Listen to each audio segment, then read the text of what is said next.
Une cellule souche, quand on la regarde au microscope, c'est une cellule qui est tout à fait banale, qui n'a rien de particulier. En fait, son caractère souche, il vient de deux propriétés particulières. La première, c'est sa capacité à s'auto-renouveler, c'est-à-dire en fait, chaque cellule souche peut se diviser en deux cellules filles qui sont elles-mêmes des cellules souches, donc qui sont identiques à leur mère. Et donc chaque cellule fille peut à son tour se diviser en deux autres cellules souches. Donc on a ainsi de deux en deux une population cellulaire qui est capable de se renouveler et de s'amplifier sur plusieurs années et même plusieurs dizaines d'années. La deuxième propriété particulière des cellules souches par rapport à des cellules qui ne sont pas souches, c'est le fait que ces cellules, à un moment, peuvent recevoir un signal de l'extérieur qui vont leur indiquer qu'elles s'arrêtent de se diviser en cellules identiques, mais qu'au contraire, elles commencent à se spécialiser pour devenir une cellule d'organe, devenir une cellule cardiaque, une cellule du système nerveux central, une cellule du tube digestif, une cellule de la peau, etc. Il y a deux types de cellules souches que tout le monde connaît. La première, c'est le jaune d'œuf. Le jaune d'œuf est une seule cellule qui, lorsqu'elle est fécondée, au bout de à peu près 3 semaines, va donner naissance à un petit poussin, c'est-à-dire un organisme complet, vivant, avec tous ses organes. La deuxième cellule souche que tout le monde connaît, c'est l'ovocyte qui vient d'être fécondé par le spermatozoïde. Et là, de nouveau, on a une seule cellule qui, au bout de 9 mois, va donner naissance à un magnifique bébé. Et donc, on a bien une cellule souche. Depuis une quarantaine d'années, on sait maintenant qu'il existe d'autres types de cellules souches dans l'organisme. Et les premières à avoir été étudiées, ce sont les cellules souches de la moelle osseuse.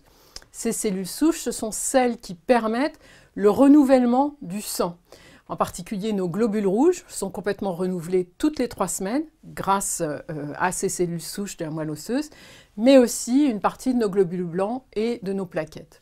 Et ces cellules souches sont déjà utilisées en médecine de façon courante dans certaines maladies, en particulier dans certains cancers du sang. Et puis, de façon plus récente, à peu près une dizaine d'années, on s'est aperçu qu'il y avait en fait des cellules souches dans tous les organes.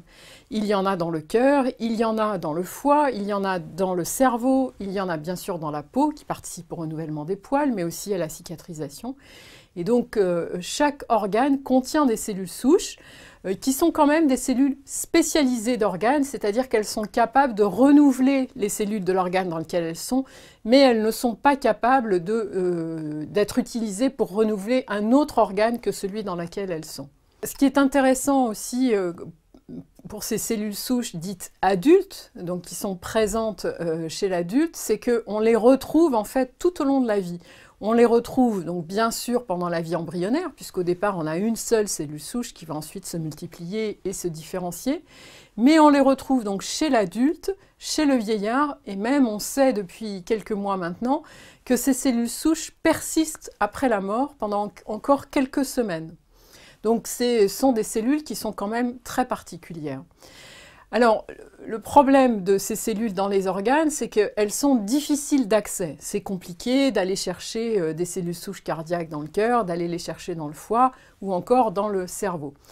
Et donc, depuis 2006, et c'est ce qui a valu à son auteur, son découvreur, le prix Nobel en 2012, le professeur Yamanaka, on a trouvé une méthode qui permet en fait, à partir de cellules non souches, et en particulier à partir de cellules de la peau, ou même de cellules qui sont contenues dans un simple échantillon d'urine, eh bien à partir de ces cellules, qui ne sont pas des cellules souches, on peut au laboratoire faire quelques manipulations relativement simples pour reprogrammer et changer le destin cellulaire de ces cellules et en refaire des cellules souches. Et donc, une fois qu'on a ces cellules souches, on peut les différencier en cellules d'organes, c'est-à-dire de nouveau faire des cellules du cœur, des cellules du foie, des cellules de la peau, etc. Comme si on avait au départ eu une cellule souche.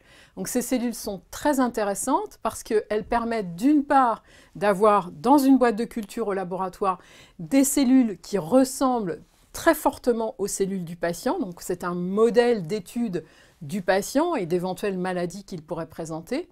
Et puis, il y a aussi un espoir, mais beaucoup plus lointain, d'utiliser ces cellules souches pour traiter des maladies donc d'utiliser les cellules du patient lui-même pour traiter des maladies dont il serait porteur.